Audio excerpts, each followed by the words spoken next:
Berita tentang skandal Jenderal Sombat menyebar seperti api di kalangan elit Bangkok. Meski media arus utama hanya melaporkannya sebagai dugaan penyalahgunaan wewenang, di lingkaran dalam semua orang tahu ini adalah sebuah serangan yang disengaja. Pilar kekuasaan Taitawan mulai goyah. Untuk menunjukkan bahwa ia masih memegang kendali, Tai mengadakan sebuah pesta makan malam eksklusif di penthouse mereka. Acaranya dibungkus sebagai perayaan ulang tahun pernikahan, tapi semua orang tahu tujuan sebenarnya, mengkonsolidasikan kekuatan dan menunjukkan bahwa keluarganya tidak tergoyahkan. "Ayah mau kamu ada di sana," kata Tai pada Gawin lewat telepon.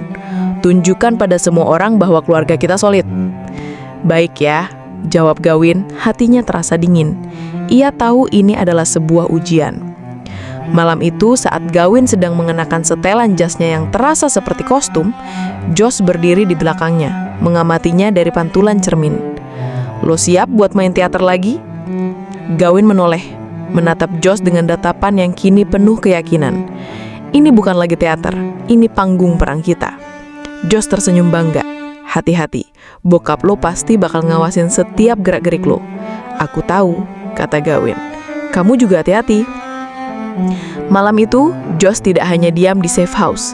Menggunakan sebuah ID palsu yang disiapkan Gun, ia menyusup masuk ke dalam acara itu, menyamar sebagai salah satu anggota tim catering tambahan, menggunakan seragam hitam yang membuatnya nyaris tak terlihat di antara keramaian. Pesta itu persis seperti yang Gawin duga, penuh dengan senyum palsu, tawa kosong, dan bisikan-bisikan di balik gelas sampahnya. Ia memainkan perannya dengan sempurna, menyapa para tamu, menjawab pertanyaan tentang karirnya, dan berdiri di samping orang tuanya seperti putra yang berbakti. Tapi matanya terus mencari satu sosok yang tidak seharusnya ada di sana. Dan ia menemukannya. Josh sedang berdiri di dekat bar, menuangkan anggur. Gerakannya tenang dan profesional. Mata mereka bertemu sekilas di antara kerumunan. Hanya sedetik, tapi dalam sedetik itu, sebuah janji dan sebuah peringatan terkirim tanpa kata. Ponsel di saku Gawin bergetar. Sebuah pesan dari nomor tanpa nama. "Anon, jas lo bagus, tapi gue lebih suka lihat lo nggak pakai apa-apa." Wajah Gawin terasa panas. Ia harus menahan diri untuk tidak tersenyum. Pesan itu begitu kurang ajar, begitu intim, dan dikirim di tengah-tengah kandang musuh. Getaran bahaya itu membuatnya merasa sangat hidup.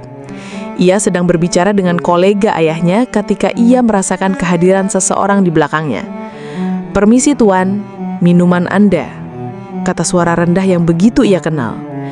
Josh berdiri di sana, menyodorkan nampan dengan segelas minuman.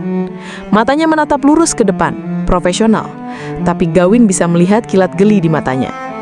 "Terima kasih," kata Gawin, suaranya sedikit bergetar saat mengambil gelas itu. Jari mereka nyaris bersentuhan. Momen itu singkat, tapi terasa seperti sengatan listrik. Ketegangan mencapai puncaknya saat Taitawan menghampiri Gawin. "Bagaimana pestanya, nak?" "Meriah sekali ya," jawab Gawin.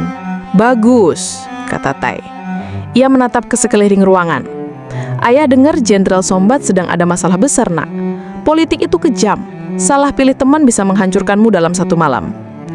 Ancaman terselubung itu ditujukan untuk Gawin. Tapi yang tidak Tai sadari, pria yang ia anggap teman yang salah itu sedang berdiri hanya 3 meter di belakangnya, mengisi ulang gelas seorang tamu, mendengarkan setiap kata. Gawin bisa merasakan kehadiran Josh, dan itu memberinya kekuatan. "Saya akan selalu mengingat nasihat ayah," jawab Gawin tenang, menatap lurus ke mata ayahnya. Setelah ayahnya pergi, Gawin berjalan ke arah balkon, butuh udara segar. Beberapa saat kemudian, Josh menyusulnya, berpura-pura sedang membersihkan asbak. Mereka berdiri di sana, dipisahkan oleh jarak beberapa meter, menatap gemerlap lampu kota. "Lo mainin peran lo dengan bagus," bisik Josh. Suaranya hampir tak terdengar tertelan oleh angin. "Aku belajar dari yang terbaik," balas Gawin, tersenyum tipis. "Dia curiga sama lo." "Selalu," jawab Gawin, "tapi dia nggak punya bukti apa-apa." Josh mengangguk. Ia menyelesaikan tugasnya dan bersiap untuk kembali ke dalam. Saat ia berjalan melewati Gawin, tangannya seolah tak sengaja menyentuh punggung bawah Gawin selama sepersekian detik. Sebuah sentuhan rahasia yang singkat, namun penuh dengan kepemilikan dan janji. Gawin menarik nafas dalam, merasakan sisa kehangatan dari sentuhan itu. Pesta ini adalah sebuah tarian yang berbahaya. Ia bertari dengan musuh dalam lampu yang terang, sementara kekasihnya, sang naga, mengawasinya dari bayang-bayang, siap menerkam kapan saja. Ia kembali ke dalam pesta, topkennya terpasang kembali dengan sempurna. Tapi di balik senyumnya, ada sebuah kemenangan kecil. Mereka telah berhasil menari di pesta musuh dan keluar tanpa cedera.